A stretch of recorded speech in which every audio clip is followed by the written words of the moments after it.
Partout où nous regardons dans l'univers, nous trouvons de l'ordre et de l'organisation. Des galaxies éloignées au plus profond de l'atome, nous apercevons des systèmes très ordonnés.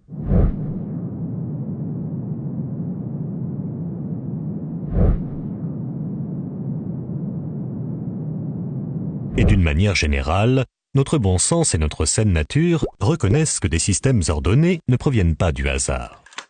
Par exemple, dans notre vie de tous les jours, nous rencontrons ce genre de systèmes tout autour de nous. Les systèmes ferroviaires, les systèmes électriques, les systèmes électroniques, les systèmes d'éclairage, ainsi que les systèmes de tuyauterie constituent quelques exemples parmi tant d'autres. L'idée que tous ces systèmes se seraient créés par hasard ne viendrait même pas nous traverser l'esprit.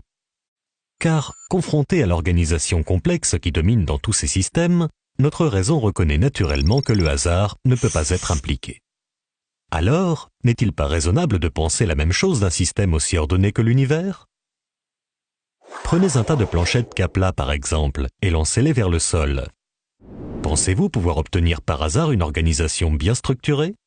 Alors, n'est-il pas absurde de penser que la matière de l'univers qui s'est éparpillée dans le vide par hasard a pu créer une telle organisation?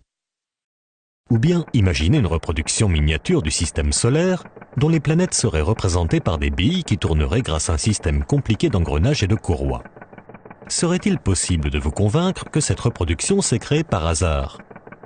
Alors, si on ne peut pas arriver à croire qu'une telle reproduction puisse apparaître par hasard, comment pourrait-on penser que l'original, bien plus complexe, est apparu, lui, par hasard? L'idée que l'univers serait apparu accidentellement n'est-elle donc pas complètement illogique? Car, confronté à l'organisation si majestueuse et à la complexité qui se dégage de l'univers, n'est-il pas irrationnel de penser que tout cela soit apparu par hasard?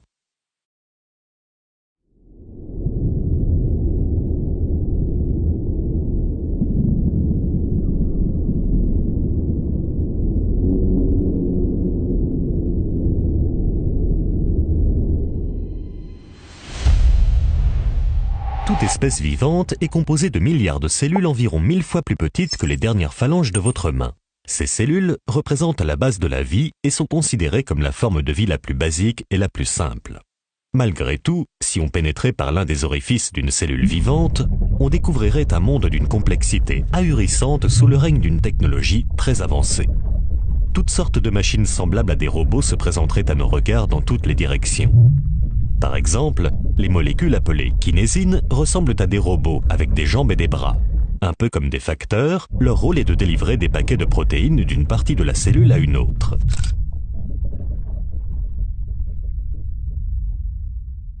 Selon une récente étude, ces molécules seraient plus complexes que n'importe quelle nanotechnologie créée jusqu'à aujourd'hui par l'être humain et se déplaceraient à une vitesse de 8 nanomètres par seconde.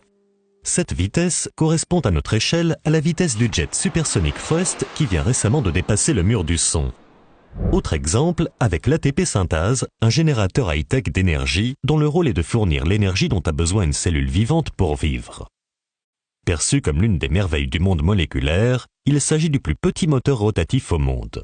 Il possède de nombreuses parties que nous reconnaissons dans les moteurs modernes. Un rotor, un stator, un arbre de transmission ainsi que d'autres éléments de base d'un moteur. Dernier exemple avec les molécules qu'on appelle les dinéines et dont l'architecture est composée de différentes parties arrangées d'une manière bien déterminée. Leur design est si exceptionnel qu'une représentation imagée de leur structure a été publiée dans un magazine scientifique dédié aux nanotechnologies. Il s'agit là de quelques exemples parmi des milliers de machines moléculaires ultra sophistiquées présentes dans les cellules de notre corps. Est-ce raisonnable alors de penser que toutes ces différentes machines cellulaires d'une très grande complexité qui accomplissent des fonctions intelligentes se soient créées par un simple hasard?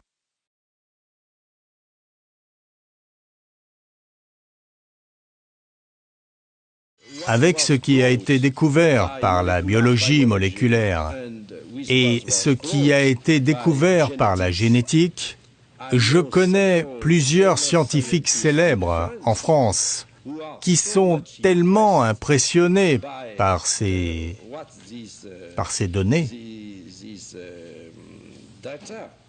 de ces nouvelles disciplines scientifiques, qu'ils admettent maintenant qu'ils croient en Dieu. Je connais plusieurs personnes qui étaient matérialistes auparavant et qui disent maintenant qu'elles sont forcées de croire en Dieu du fait de ce que nous connaissons aujourd'hui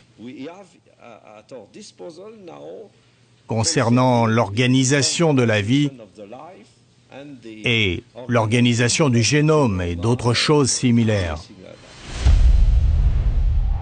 Parmi les plus grandes découvertes scientifiques du XXe siècle, il y a la découverte de la molécule d'ADN, célèbre pour son design remarquable en forme de double hélice. Cette molécule est un système de stockage d'informations, tout comme un disque dur, mais beaucoup plus complexe et sophistiqué.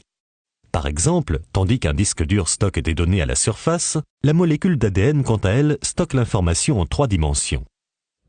En termes de capacité, cette fois-ci, on estime qu'un gramme d'ADN pourrait stocker 455 milliards de gigaoctets de données, ce qui dépasse de loin la capacité des disques durs les plus avancés. Mais le plus impressionnant est sans doute la densité de la molécule d'ADN.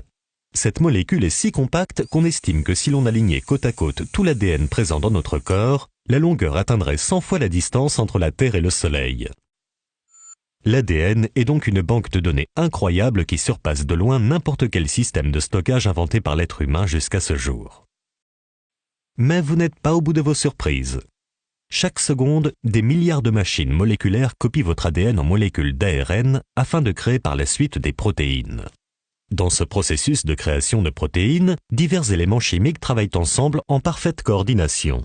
Lorsque vous voyez divers éléments électroniques travailler ensemble avec harmonie, comme des machines robotisées dans des usines par exemple, pourriez-vous penser une seule seconde que cela provient du hasard? Alors, comment penser cela lorsque l'on voit quelque chose de similaire dans une cellule vivante? L'idée que cela pourrait être le fruit du hasard est tellement illogique que même l'athée le plus influent du XXe siècle l'a reconnu. Après avoir milité pendant 54 ans en faveur de l'athéisme, le célèbre philosophe anglais Anthony Flew fut si stupéfait par ce processus de création des protéines qu'il accepta l'existence de Dieu en 2004. Je pense que les récentes découvertes autour de la molécule d'ADN ont montré une complexité tellement incroyable dans les arrangements qui sont nécessaires pour produire la vie, qu'une intelligence doit forcément avoir été impliquée afin de permettre à ces éléments chimiques, si différents les uns des autres, de travailler ensemble.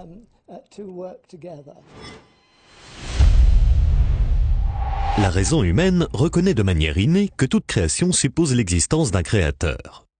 Notre bon sens et notre saine nature reconnaissent que derrière l'existence d'un design se trouve forcément un designer. Par exemple, lorsque l'on regarde une peinture, on en déduit logiquement l'existence d'un peintre. Lorsque l'on regarde un bâtiment, on en déduit logiquement l'existence d'un architecte. Lorsque l'on regarde une montre, on en déduit logiquement l'existence d'un horloger. Alors, lorsque l'on regarde la création autour de nous, n'est-il pas raisonnable d'en déduire l'existence d'un créateur?